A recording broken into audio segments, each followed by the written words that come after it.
Yo tout le monde, aujourd'hui on est là pour parler de l'épisode 37 de Bleach Thousand Year Blood War, épisode 11 de la partie 3, et je vais vous dire qu'encore une fois ici c'est validé. J'ai adoré de bout en bout et je suis refait d'avoir enfin vu la forme ultime de l'île Barreau, sans parler du frère de Kyoraku et de la mère de Nanao qui était jusque-là exclusif au manga. Voir ces persos prendre vie avec l'animé, franchement c'est trop cool et j'ai toujours du mal à croire qu'on soit en train d'assister au combat contre le Schutzstaffel. Après toutes ces années, c'est vraiment un truc de fou. Mais comme toujours, avant de parler de tout ça en détail, je vous invite à donner votre force en claquant vos bankai sur le bouton like pour soutenir la passion de Bleach et aider au référencement de cette review.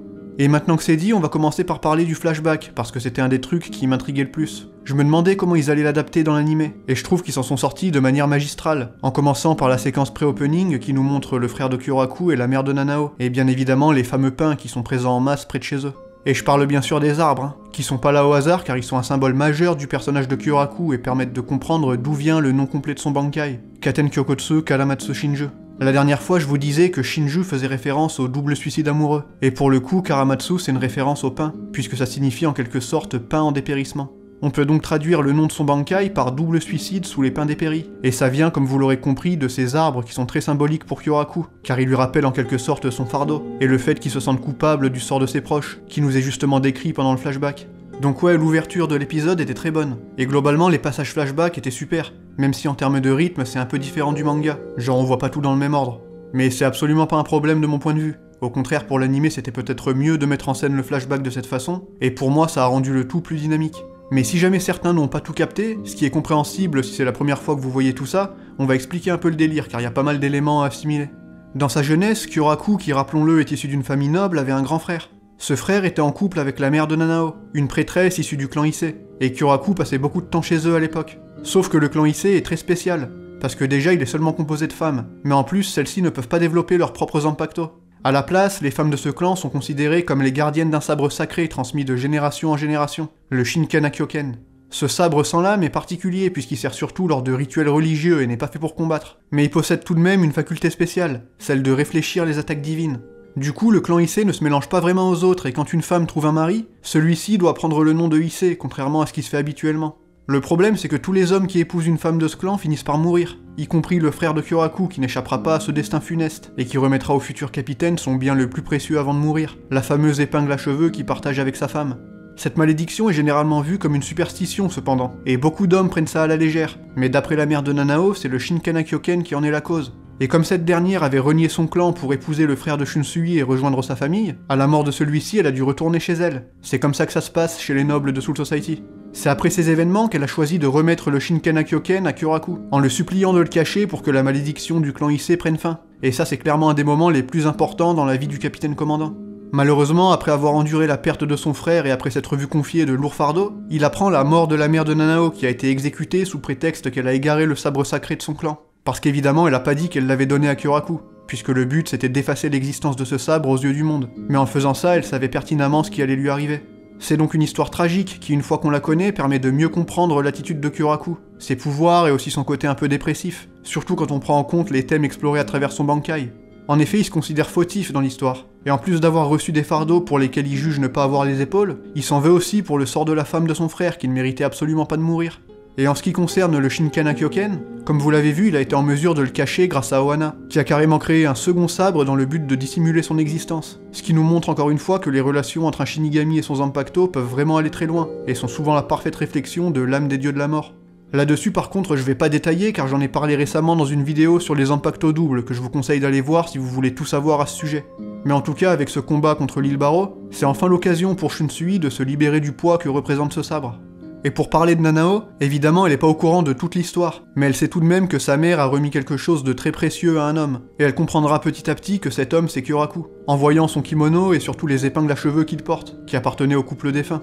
Ensuite elle sera recrutée par la 8ème bien entendu, même si à l'époque elle ne sait pas encore vraiment ce qui l'unit à son capitaine, avec qui elle a en réalité un lien de parenté. Mais avec ce combat, elle apprend enfin toute la vérité, en plus de recevoir le Shinkanakyoken qui lui revient de droit. Et qu'est-ce que vous voulez que je vous dise, dans l'animé tout ça c'était génial, j'ai pas grand chose à redire dessus.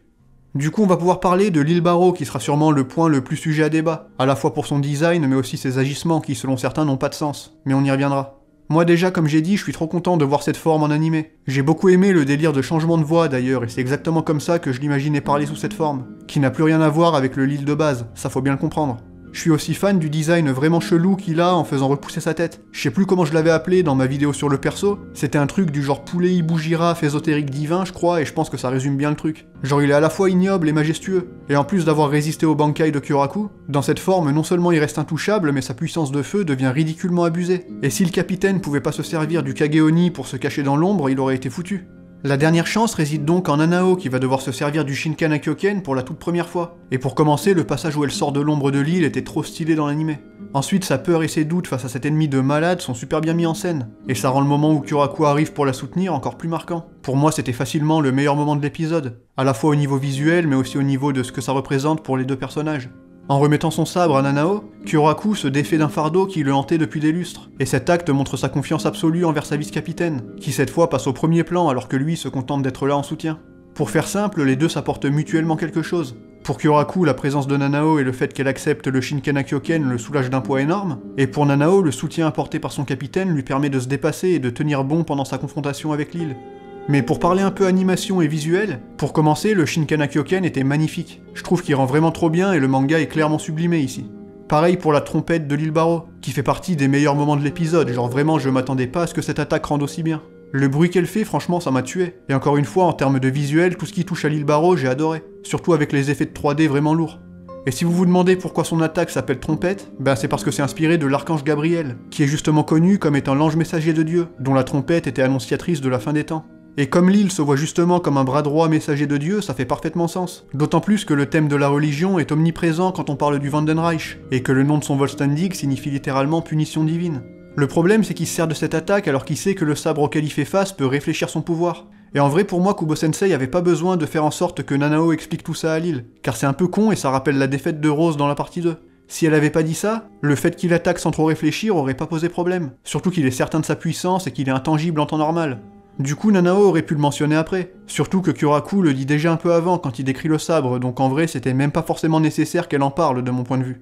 Du coup ouais, dans ces circonstances, il aurait dû faire gaffe, et je comprends que certains disent que c'est un peu bizarre qu'il attaque, même si on peut mettre ça sur le compte de son caractère sous cette forme, qui semble le rendre fou furieux. Genre ça devient un pur fanatique qui voit tous ses adversaires comme des pécheurs hérétiques qu'il doit purger.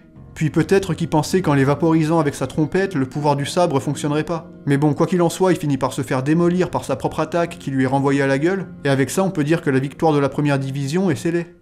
Mais il y a un truc très intéressant à mentionner par rapport à cette histoire de sabre sacré, puisque le Shinkan-Kyoken et le clan Issei sont inspirés d'un événement majeur de la mythologie japonaise.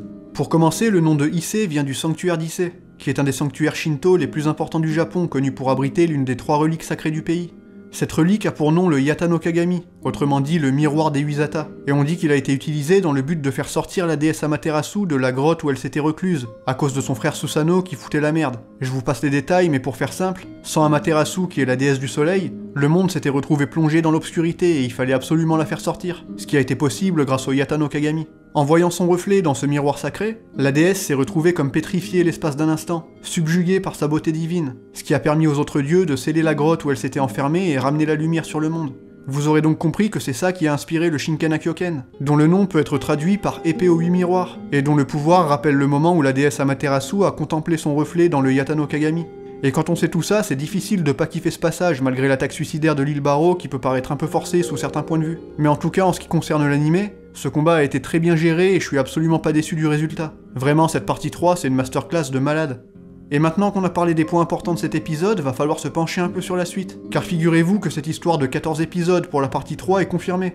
Comme je le disais, il y avait quelques leaks et quelques rumeurs par rapport à ça, mais là, le compte officiel de l'animé sur X a confirmé le truc. Donc c'est garanti, on aura bien droit à 14 épisodes. Et apparemment, ce serait dû au fait que la partie 2 contenait un long passage dédié au sketch de Kon, et que la partie 3 avait une grosse partie récap au début de son premier épisode. Du coup, moi je sais plus du tout quoi prédire à ce stade, étant donné qu'il nous reste encore 3 épisodes et apparemment le prochain va se concentrer sur Basby et Yugram. Donc est-ce qu'on aura masse de rajouts par rapport à eux? Est-ce que Gerard ou Askin vont éventuellement rentrer en scène de manière sérieuse? Est-ce que l'île Toto et les autres auront encore droit à du contenu inédit? Honnêtement, j'en sais rien du tout et j'ai juste envie de découvrir ce qu'ils ont cook pour la suite, donc on va pas se casser la tête et juste se faire plaisir.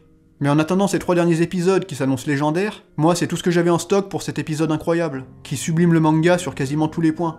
Donc comme toujours, je vous remercie pour avoir suivi cette review. Bien sûr, n'oubliez pas de claquer vos bankai sur le bouton like et de vous abonner à la chaîne avant de partir. Et d'ici l'épisode 38, moi c'est là-dessus que je vous dis vive Bleach, et à la prochaine tout simplement.